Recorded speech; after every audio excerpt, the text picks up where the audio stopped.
Welcome everyone to this first video in a series teaching the Maltese language. My name's Ali Poulis Schlebeck and I decided to open this channel really to help other people interested in learning the Maltese language because I know there's not a great deal of materials out there. So today we'll be looking at the Maltese alphabet for those that aren't familiar with it and just a bit of a general overview on the Maltese language.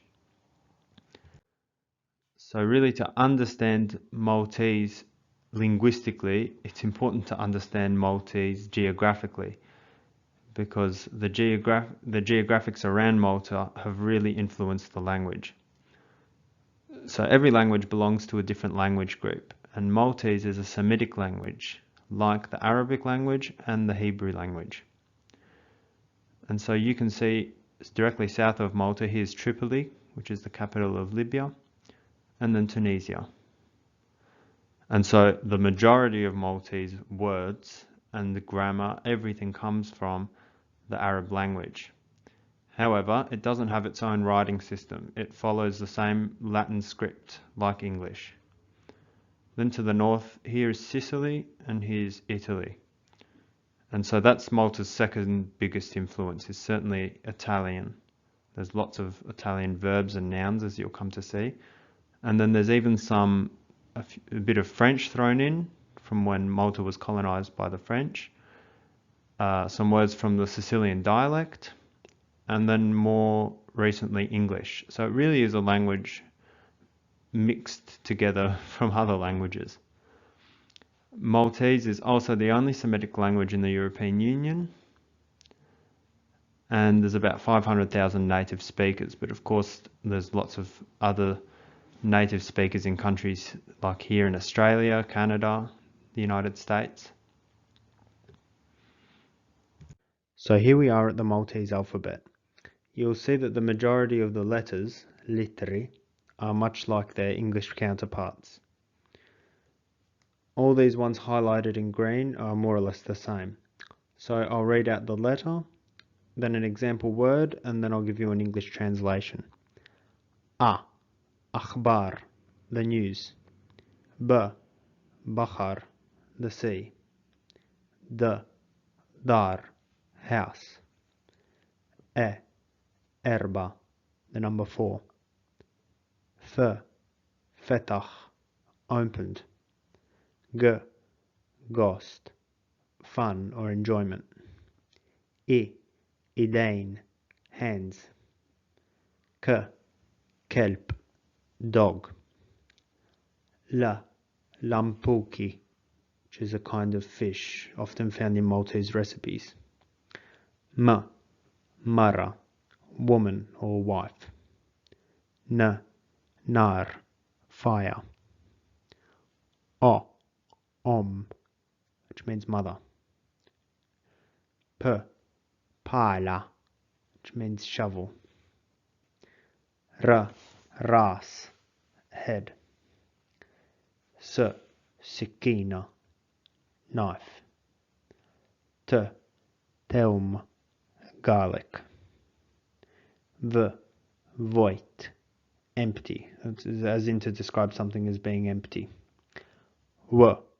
Widna, ear. And Z. Zait, oil or olive oil. So now these ones that are a bit different. This C that with a dot on top is a ch, as in churket, ring. So in Maltese there's never a C without a dot. We had the G before without the dot, and now this one with a dot makes a J sound, as in jabra, which means collection. This letter here is a bit tricky. It's called the Ain, which is directly from Arabic, and in Arabic is still sounded out. It has a very distinctive sound.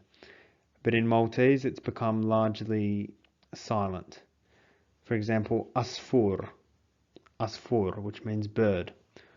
It does act to lengthen the sound of the vowel that follows it or precedes it, or it can change that sound. But for today, we can just treat it as being a silent letter to keep things simple, except at the end of a word. So here, dreich means arm, and you can hear a H sound at the end. The same stands for the next letter, which is called the H, which comes from Italian, exactly the same as Italian. Aun. It's silent at the beginning and middle of words, and then at the end, minofir. It's got that same H, minofir. The next letter, the H, is closer to an English H, as in chafna, chafna, which means a lot of something. The sound is a bit stronger, however, than the English H. Ibes. This is another letter like the ein that's written as two, but only sounded as one. Ibes means hard. Yena. The y sound appears as an English J, but like German makes a y, and yena means me or I am. This is another tricky one. Is written like the English Q, and it's less so a sound as much as it is a stop of airflow. Atus means cat, or even better, nara, which means I read. Without that in the middle, it would be nara, and you can hear there's no stop, but with it, it's a nara. It's a bit like the English double letters, like the word little. You have a stop of airflow. And at the end of the word sounds as tre. Next we have the u, umbrella. And pay attention that it's an u and not an a. As in umbrella, it's an umbrella.